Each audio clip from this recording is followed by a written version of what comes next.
Assalamualaikum warahmatullahi wabarakatuh. Selamat pagi, salam sejahtera bagi kita semua. Hari ini kita akan berdiskusi atau saya akan menjelaskan materi tentang polymerase chain reaction atau yang sudah dikenal dengan PCR.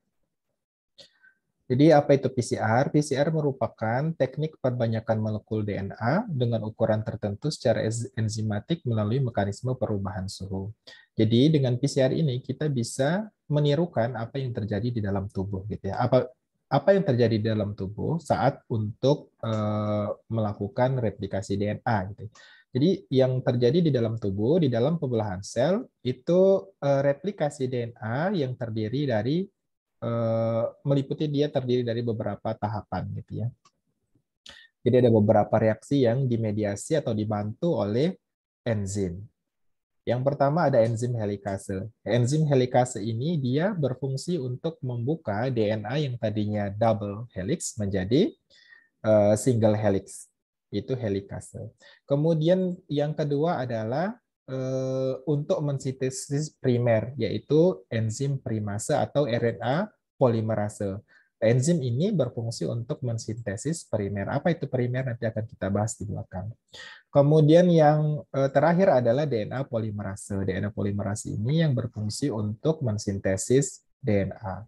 Kemudian di dalam PCR, karena ini adalah tier 1, gitu ya, seperti yang sudah kalian tahu bahwa DNA yang double helix itu sangat sulit untuk dijadikan single helix.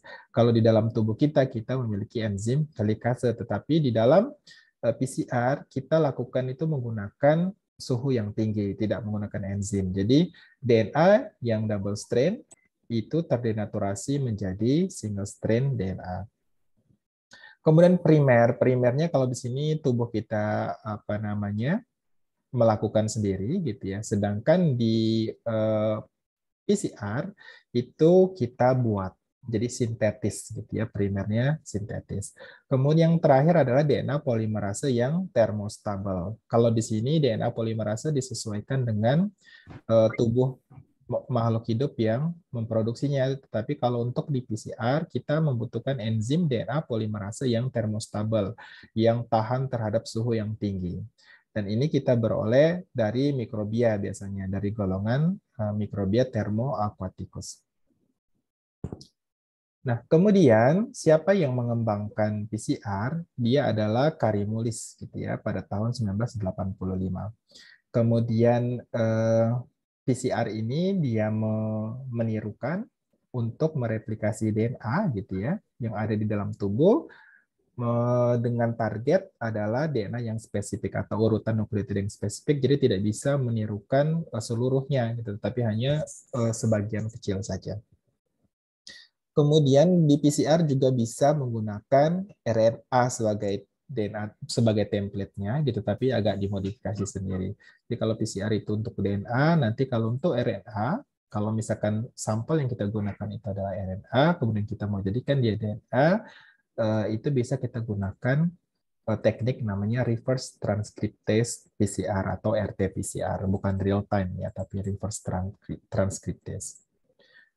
Nah, kemudian di dalam reaksi PCR itu terdapat beberapa bahan gitu, yang penting dan harus digunakan, yaitu yang pertama adalah template-nya atau DNA contohnya atau sampel DNA-nya, bisa berupa DNA atau RNA.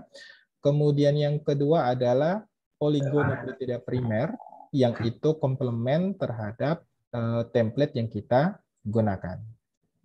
Kemudian DNA polimerase yang thermostable atau heat stable, yang tahan terhadap suhu yang tinggi.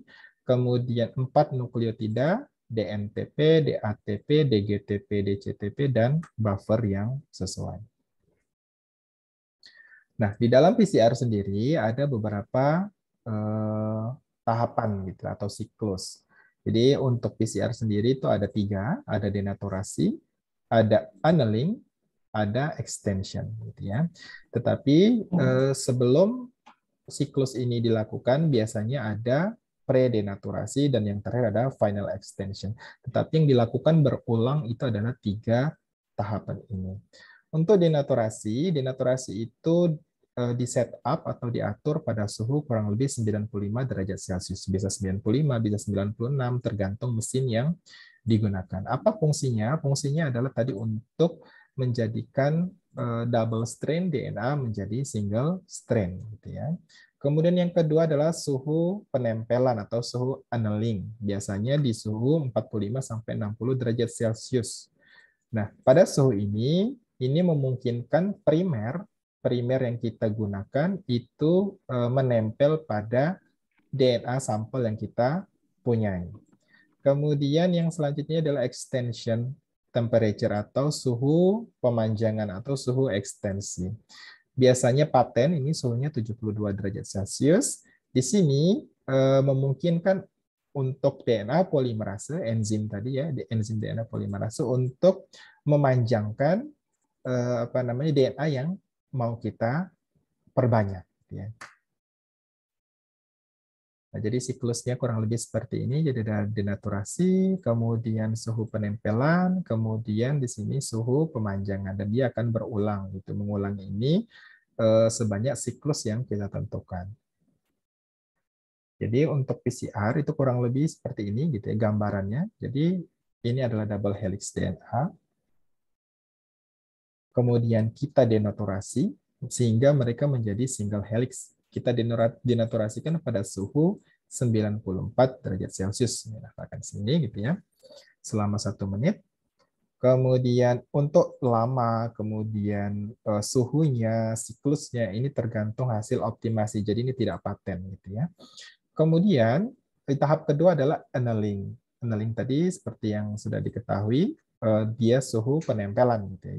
Jadi ini primer. Ini adalah primer yang kita gunakan. Nah, primer ini dia adalah urutan nukleotida pendek gitu ya, berkisar 17 sampai 28 panjangnya, dan itu bisa digunakan untuk menginisiasi perbanyakan DNA target yang sesuai gitu ya. Jadi dia akan menempel pada template DNA kita atau DNA contoh yang sudah menjadi single helix ini. Nah, setelah mereka menempel, maka tahap berikutnya adalah extension atau pemanjangan. Jadi tadi kan di dalam ini adalah PCR itu merupakan reaksi enzimatis. Di situ ada enzim, di situ ada DNA template, di situ ada primer. Nah, apa yang menjadi substrat dalam reaksi enzimatis ini? Dia adalah DNTP. DNTP ini nukleotide gitu ya. Nukleotide kan ada 4, ada ATP, kemudian GTP, CTP, dan TTP. Nah, mereka itu digunakan sebagai substratnya, substrat untuk memanjangkan DNA yang mau kita perbanyak ini atau yang mau kita replikasi. Secara gampang gitu, mungkin bisa melihat ilustrasi sebagai berikut gitu ya. Nah, jadi itu apa namanya? Tadi sudah menjadi single helix gitu ya. Ini ada enzim DNA polimerasenya, kemudian ini ada primernya, ini ada substrat DNTP-nya, kemudian dia melakukan reaksi enzimatisnya. Yang menjadi single helix, primer nempel bersama dengan enzim DNA polimerase, ngambilin substratnya untuk memanjangkan DNA. Dan ini terjadi secara berulang terus-menerus sampai siklus terakhir. Misalkan kita gunakan 35 siklus, maka dia akan berulang sebanyak 35 kali. Sehingga gitu, berapa fragmen DNA yang kita peroleh di akhir reaksi? Misal, kita menggunakan siklusnya sebanyak 35.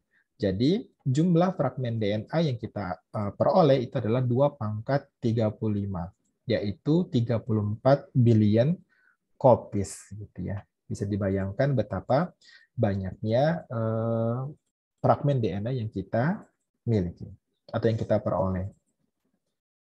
Oleh karena itu, dalam PCR ini terdapat berbagai faktor yang mempengaruhi keberhasilannya. Yang pertama ada peralatan, kemudian program PCR itu sendiri, jumlah siklusnya, kemudian konsentrasi enzim DNA polimerase. Kalau dulu itu terpisah gitu ya, enzim DNA polimerasenya sendiri, kemudian MgCl2-nya juga sendiri. Apa fungsi MgCl2?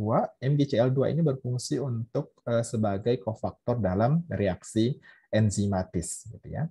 Kemudian konsentrasi DNTP sebagai substratnya, panjang primer, kemudian DNA template yang kita miliki, yang kita gunakan.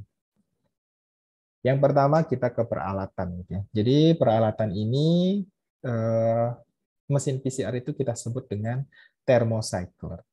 Nah, tipe thermocycler ini sangat berpengaruh terhadap keberhasilan PCR, yaitu apa pengaruhnya? Ketepatan suhu inkubasi ketika PCR itu berlangsung. Setiap mesin itu memiliki kepekaan yang berbeda-beda. Kemudian yang kedua adalah suhu setiap tahapan dalam siklus PCR yang berlangsung. Tadi ada denaturasi, kemudian annealing, dan ekstensi tadi. Kemudian yang kedua adalah tipe tabung reaksi. Tipe tabung reaksi ini sangat penting ya, karena dia mempengaruhi proses transfer panas dari mesin PCR ke dalam ke dalam isi tabung gitu ya. Isi tabung kita itu akan bekerja maksimal apabila suhunya pas gitu antara dalam dan luar.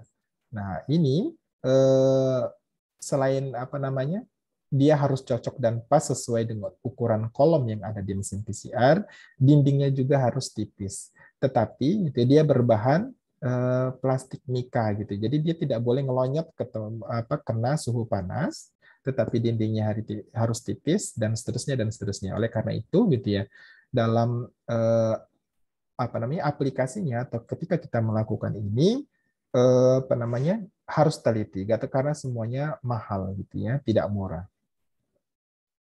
Nah, berikut berbagai macam mesin PCR gitu ya. Ini yang kita miliki di UPT Lab Terpadu gitu ya.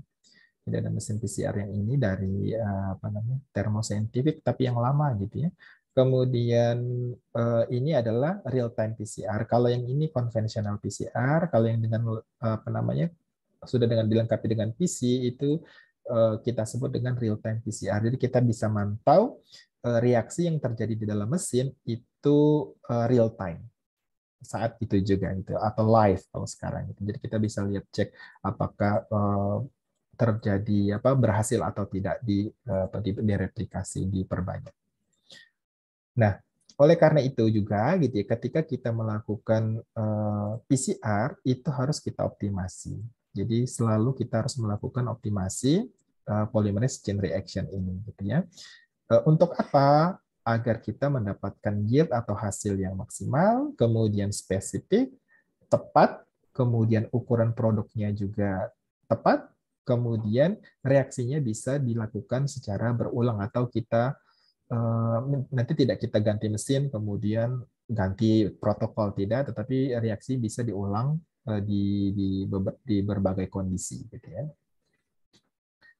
Nah, untuk yield ini gitu atau yang jumlah hasil yang kita peroleh itu sangat tergantung banyak hal gitu ya.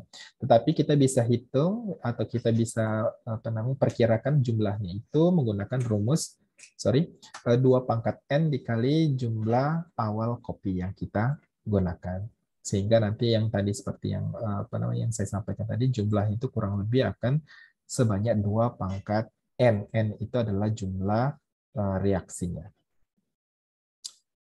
Kemudian yang kedua adalah spesifisitas. Spesifik atau tidak gitu ya. Itu tergantung pada primer yang kita desain. Dia unik atau tidak gitu ya. Kalau dia tidak unik, maka dia bisa menempel di sembarangan tempat, menjadi tidak spesifik. Tetapi kalau kita unik gitu ya, primer kita unik, maka dia akan menempel hanya pada satu tempat saja. Kemudian yang kedua adalah enzim. Kemudian selain enzim juga pengaturan reaksinya tadi itu juga berpengaruh terhadap spesifisitas. Kalau enzimnya sudah lemah, tidak bekerja dengan baik, kemudian reaksinya juga tidak pas, maka dia tidak akan spesifik. Kemudian kita juga bisa melakukan optimasi untuk meningkatkan spesifisitas, misalkan dengan mengatur MgCl2, konsentrasi MgCl2, gitu, kemudian buffer dan annealing temperature. Tentu ini gitu itu menjadi kalau sekarang sudah berkembang, jadi kita tidak perlu mengatur MgCl2, kemudian buffer itu karena sudah dalam satu paket. Jadi lebih memudahkan kalau sekarang. Kemudian faktor yang mempengaruhi fidelity atau ketepatan. ini jumlah siklus. Jumlah siklus itu tidak boleh terlalu sedikit dan tidak boleh terlalu banyak. Gitu ya. Kalau terlalu banyak dia menjadi tidak tepat. Gitu ya. Kemudian MgCl2 juga penting, tetapi seperti yang saya sampaikan tadi, tidak perlu ini sudah tidak perlu kita atur. Begitu juga dengan konsentrasi DNTP-nya tadi, gitu ya, sebagai substratnya. Ini tidak perlu kita atur lagi sekarang karena dia dalam satu master mix gitu dan sudah equal atau balance konsentrasinya. Kemudian enzim choice juga ini juga sudah tidak ada, kalau sekarang sudah agak tidak relevan gitu ya. Tapi enzim ini juga penting kalau misalkan kita menggunakan bahan dengan merek yang berbeda itu akan menghasilkan hasil reaksi yang berbeda pula. Saya sudah coba gitu ya. Kemudian yang berikutnya adalah jumlah siklus. Jumlah siklus itu range-nya 25 sampai 50, tetapi yang banyak digunakan itu sekitar 35 gitu ya, 35 siklus. Kalau dia terlalu banyak, dia menjadi tidak spesifik gitu ya. Kemudian kalau dia terlalu sedikit, hasil PCR, produk PCR yang kita peroleh yang tidak cukup baik gitu ya, konsentrasinya. Nah, kita bisa meningkatkan spesifisitas dengan cara mengurangi jumlah siklus tentu di dalam range gitu ya.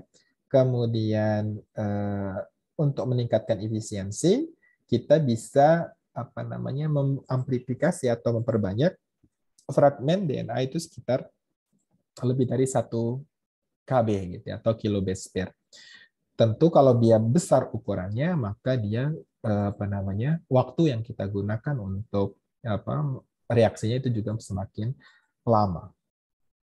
Kemudian ini yang paling penting adalah desain primer gitu. Jadi primer tadi adalah urutan nukleotida yang ukurannya sekitar 16 sampai 25. Di sini ini macam-macam, ada yang menyampaikan 15 sampai 28 dan seterusnya. Tetapi range-nya itu ya di belasan besar sampai puluhan kecil yang biasa digunakan.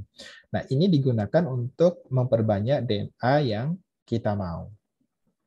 Nah, kemudian yang kedua adalah GC content.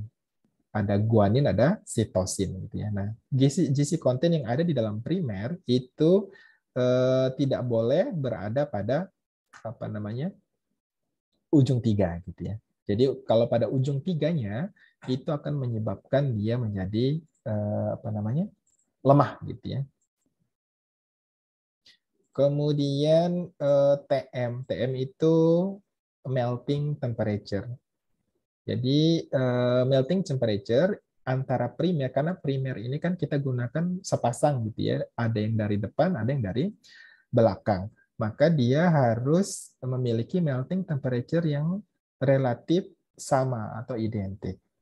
Kemudian tidak ada bagian dari primer ini yang komplement, misalkan pada ujung 3-nya itu komplement di dalam primer sendiri, sehingga menyebabkan primer dimer, kemudian menyebabkan internal hairpin structure. Jadi dia menempel pada primer itu sendiri. Kemudian orientation and placement. Jadi penting saat ketika ini RT-PCR, jadi bukan real time, ini reverse transcript test PCR.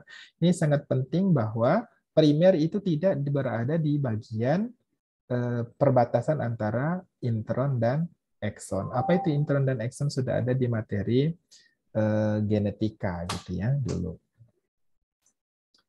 Nah, kemudian untuk menghitung melting temperature tadi itu bisa kita hitung dengan rumus 2 dikali A tambah T. Jadi jumlahnya misalkan ada 55 berarti 2 kali 10 ditambah 4 dikali GC. Misalkan GC-nya ada 66 ada 12 gitu dikali 4 dikali 12. Maka itu adalah melting temperature dari primer yang kita buat. Nah, untuk karakteristik primer yang baik, itu dia memiliki melting temperature atau suhu melting gitu ya, itu berkisar di antara 52 sampai 65 derajat Celcius. Kemudian tidak ada kemungkinan untuk dimer pada primernya. Kemudian juga tidak boleh ada pembentukan hairpin sebanyak 3 base pair gitu ya. Kemudian tidak boleh ada juga secondary priming site. Jadi dia ada tempat menempel yang lain selain yang kita mau. Dan yang terakhir adalah dia tidak boleh memiliki terlalu banyak GC itu untuk menghindari terjadinya mispriming atau kesalahan nempel gitu ya pada ujung tiganya. Jadi DNA itu kan dari ujung 5 ke ujung 3 ya. 5 prime ke 3 prime. Tentang DNA sudah disampaikan di materi genetika. Nah, kemudian uniqueness tadi, karena primer itu adalah bagian yang sangat krusial pada reaksi PCR, maka dia harus unik, tidak boleh menempel di sembarang tempat. Contoh, di sini ada dua kandidat primer. Yang pertama adalah di sini, gitu ya. Kursor saya main kan ini ya. Kemudian yang kedua adalah di yang berwarna biru ini. Maka di sini ada DNA contoh atau sampel yang kita gunakan, gitu. Misalkan kita ambil satu yang di sini, yang kandidat primer pertama dia menempel ternyata di dua tempat gitu ya, menempel di sini dan menempel di sini. Sedangkan yang kandidat primer yang kedua di sini, letaknya ada di sini, sehingga ini kita sebut dia memiliki secondary priming site gitu. Jadi ada dua tempat menempelnya primer. Ini tidak baik, tidak spesifik. Yang bagus adalah yang kandidat primer yang kedua karena dia unik. Nah, ketika kita membuat primer ini harus pilih yang unik. Kemudian panjangnya tadi sudah saya sampaikan, ada yang bilang 15, ada yang berapa gitu. Tapi kebanyakan itu kurang lebih di 20 kecil gitu ya, atau belasan besar 20 kecil untuk panjang primer. Kemudian untuk komposisi basanya juga itu harus kita kita lihat gitu ya. Kita tidak boleh mengambil primer di mana di sana terjadi misalkan AT panjang, misalkan AT AT AT atau GC GC GC berulang banyak itu tidak baik karena yang berulang itu banyak sekali di dalam tubuh kita, genom yang berulang atau nukleotida yang berulang karena di dalam tubuh apa namanya eukariot itu terdapat repetitif DNA yang berulang gitu ya. Dan itu kalau banyak pengulangan itu dikhawatirkan dia menempel di banyak tempat. Ini contohnya gitu ya.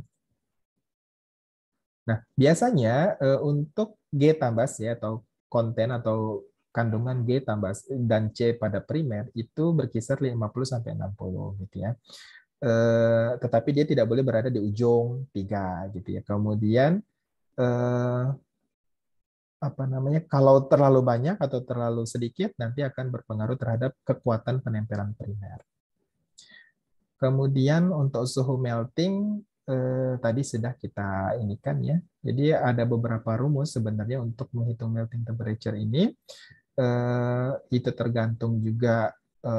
Jadi biasanya kalau kandungan gasnya tinggi, maka dia TM-nya juga tinggi. Karena apa? Dia memiliki ikatan hidrogen yang lebih banyak gitu ya, 3 sama 2.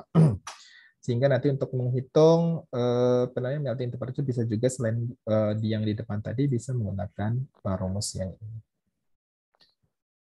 Nah, untuk annealing temperature itu kalau kita misalkan sudah mendapatkan melting temperature, maka untuk suhu penempelan ini juga krusial di dalam proses PCR karena kalau suhunya tidak pas dia tidak akan menempel dengan sempurna. Nah, kita bisa hitung menggunakan rumus ini walaupun ini tidak menjadi patokan gitu ya, karena kita bisa setup sendiri, optimasi sendiri.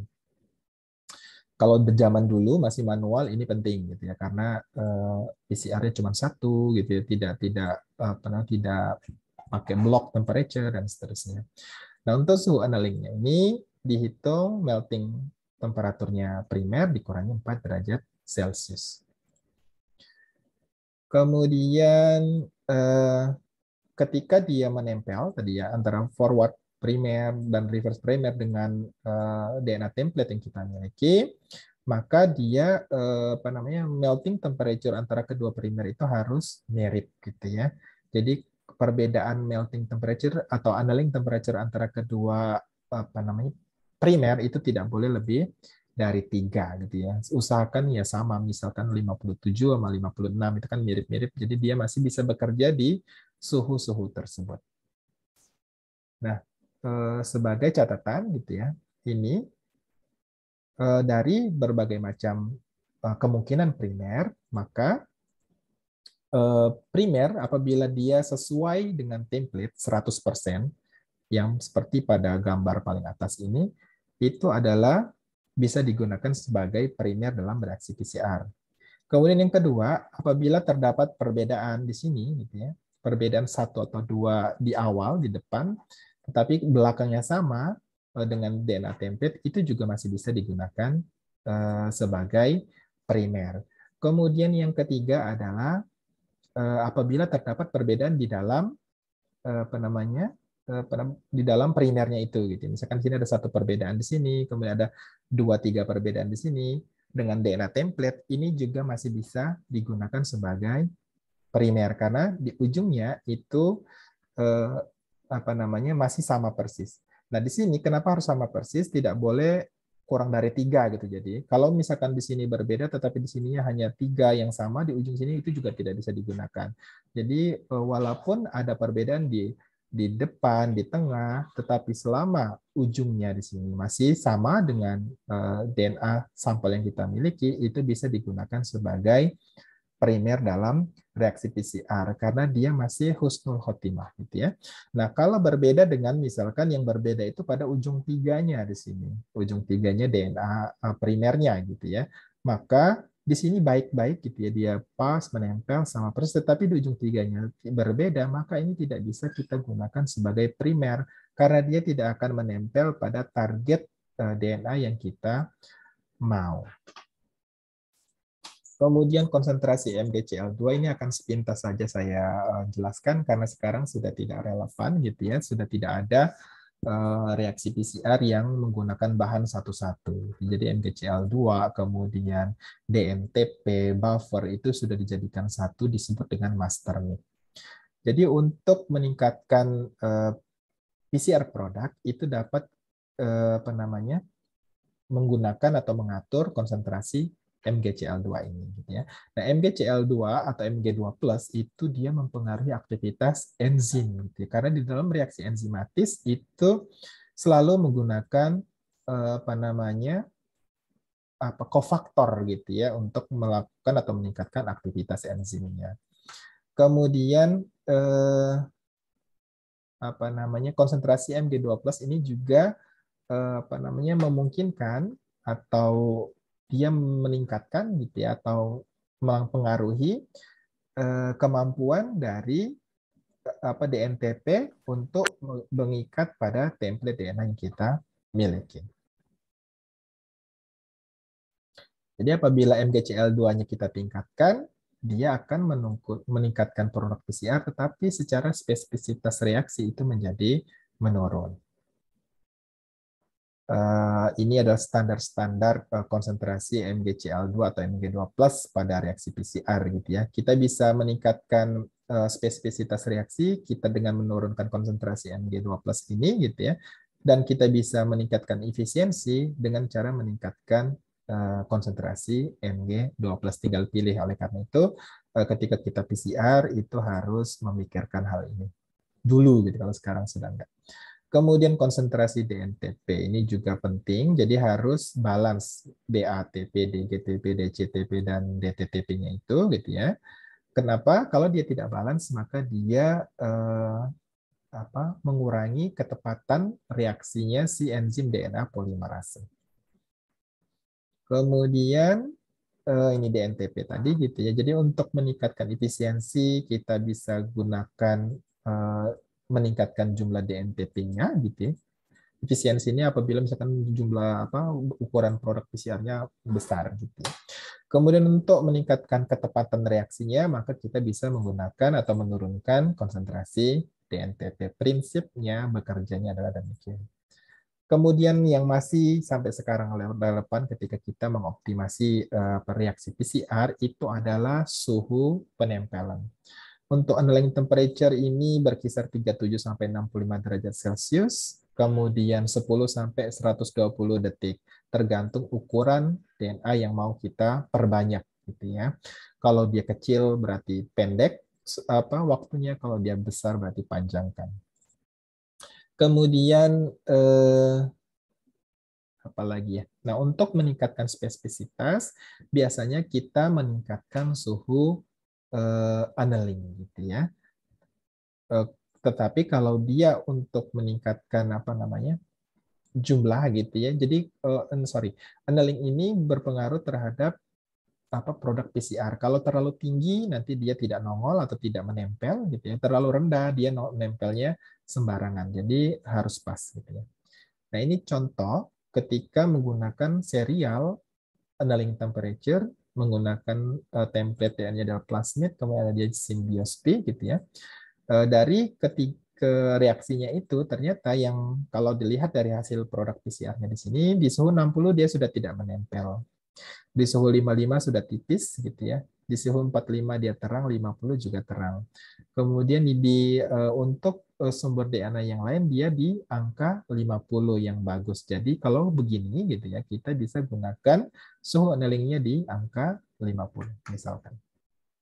Kemudian tahapan yang terakhir dari PCR itu adalah final extension atau pemanjangan terakhir gitu ya. Jadi untuk melengkapi suhunya berapa 72 derajat Celcius selama 5 sampai 15 menit gitu ya. Kalau ini menit bukan detik.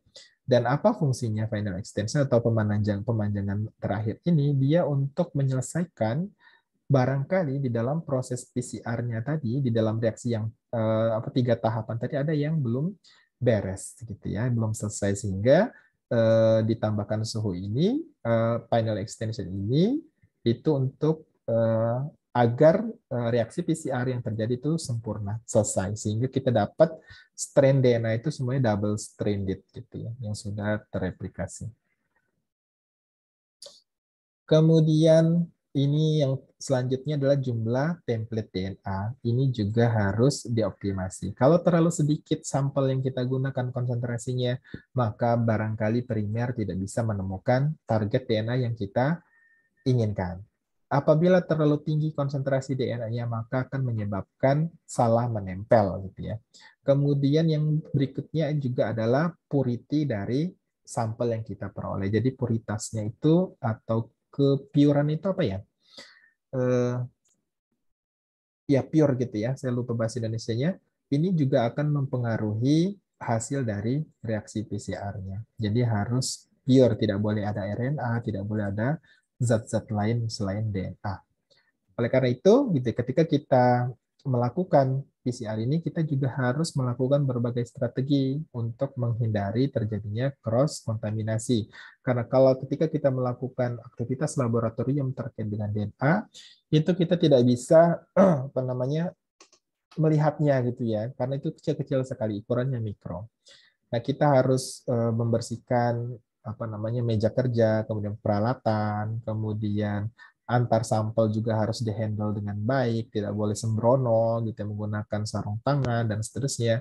Dan juga dia harus terpisah dari produk-produk PCR yang sudah kita peroleh. Nah, ini contoh penggunaan konsentrasi DNA gitu dalam PCR. Kalau terlalu ini targetnya di sini ada 533 gitu ya. Kemudian kalau kita menggunakan 100 nanogram itu akan mendapatkan produk PCR yang tebal sekali gitu ya. 10 nanogram seperti ini kurang lebih, kemudian 1 nanogram kurang lebih seperti ini dan sampai 1 piko itu sudah tidak kelihatan gitu. Jadi hasil produk PCR-nya sudah tidak kelihatan. Jadi semakin tinggi konsentrasi DNA, semakin banyak produk PCR yang akan kita panen atau kita peroleh, tetapi tentu harus dioptimasi dulu gitu ya. Berikut adalah contoh protokol PCR yang zaman dulu gitu, yang masih menggunakan DNTP, buffer, kemudian tag DNA polimerase dan seterusnya gitu. Jadi kalau sekarang gitu ya, jadi ini autoclave ultrafilter water, jadi kita gunakan nucleus free water kalau sekarang gitu ya. Kemudian untuk buffer, DNTP, kemudian tag DNA polimerase itu sudah tergabung di dalam master namanya gitu ya.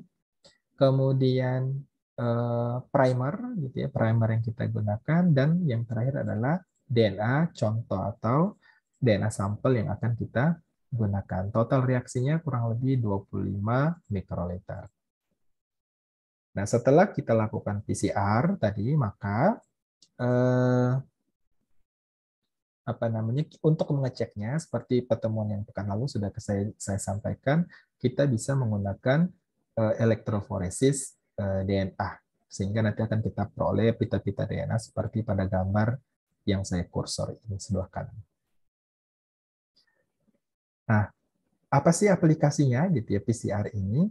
Kalau sekarang untung gitu ya kalian jadi lebih paham karena apa? PCR banyak sekali digunakan belakangan gitu ya untuk deteksi apa namanya, coronavirus gitu ya.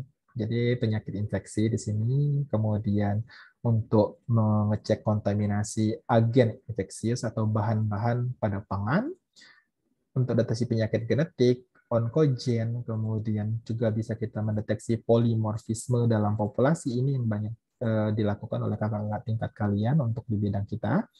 Kemudian analisis evolusi untuk penyidikan atau forensik, kemudian melakukan mutagenesis, dan keperluan-keperluan riset lainnya. Jadi banyak sekali aplikasi penggunaan PCR ini, dan mungkin nanti akan saya sampaikan di slide berikutnya. Ini yang bisa saya sampaikan untuk pertemuan hari ini. Apabila ada pertanyaan, saya persilakan. Assalamualaikum warahmatullahi wabarakatuh.